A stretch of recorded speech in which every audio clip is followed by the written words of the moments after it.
మహాగణపతిం మనస స్మరామి మహాగణపతిం మనస స్మరామి. టిఆర్ క్రియేషన్స్ ఫ్యామిలీ అందరికీ నా హృదయపూర్వక ధన్యవాదాలు. ఈ ఫాల్గుణ మాసంలో శుక్లపక్షంలో పౌర్ణమి రోజున ఈ 25వ తారీఖు మనం హోళీ పండుగ జరుపుకుంటూ ఉంటాం. సో అలాగే ఆ రోజునే చంద్రగ్రహణం కూడా వచ్చింది అని.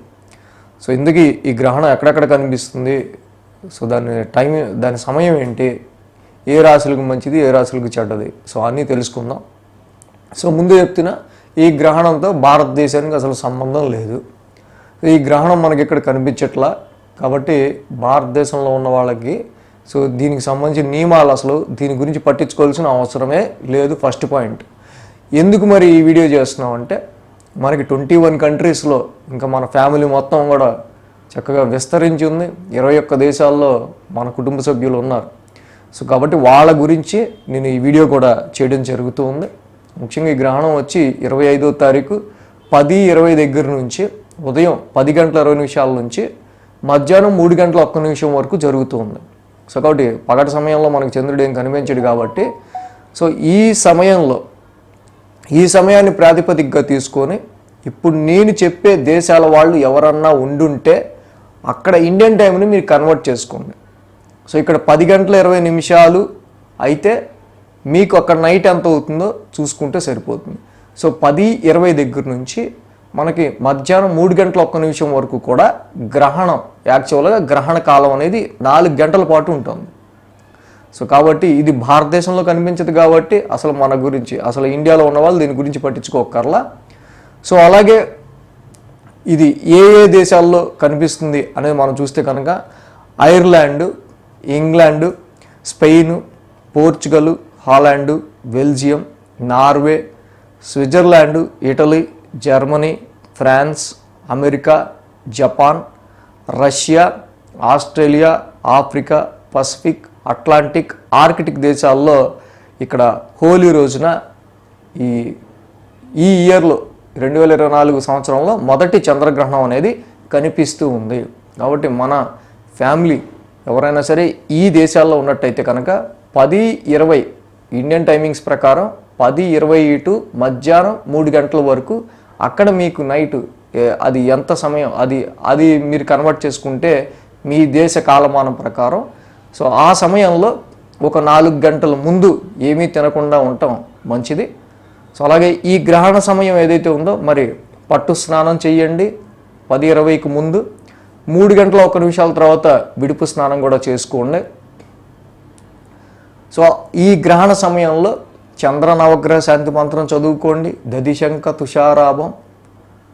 అదేవిధంగా చంద్రుడికి అధిదేవత అయిన పరమశివుడు ఓం నమ శివాయ మంత్రాన్ని చదువుకున్న ఓం నమ శివాయ ఓం నమ శివాయ అంటూ జపం చేసుకోవచ్చు.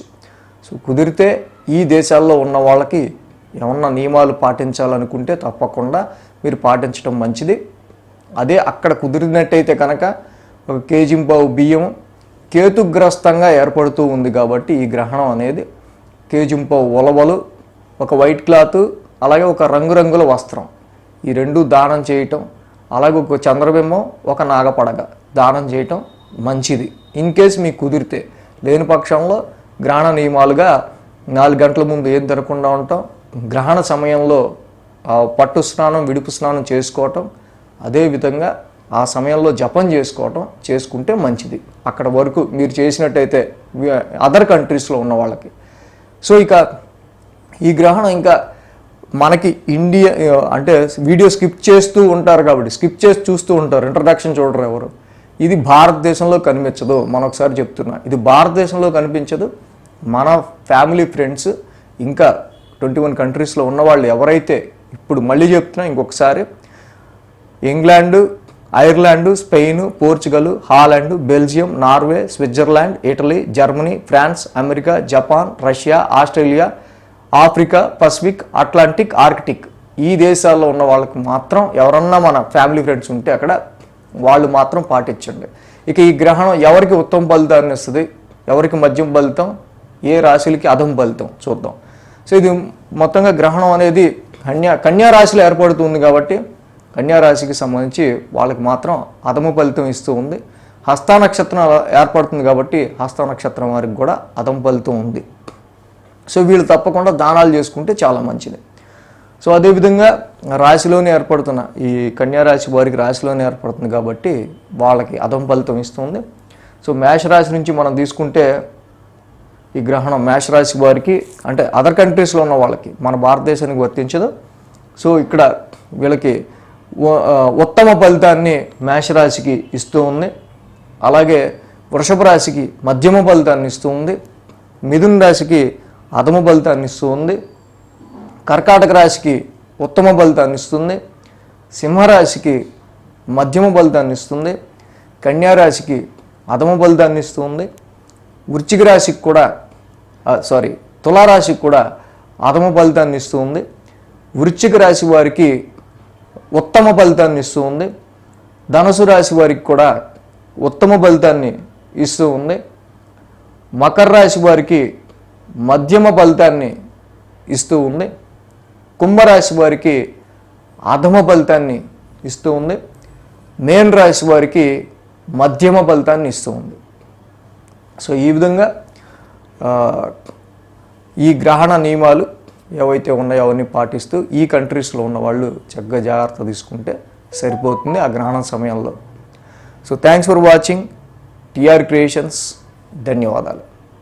ఈ వీడియో కనుక మీకు నచ్చినట్లయితే లైక్ చేయండి, షేర్ చేయండి. మరిన్ని అప్డేట్స్ కోసం సబ్స్క్రైబ్ చేయడం మాత్రం మర్చిపోకండి.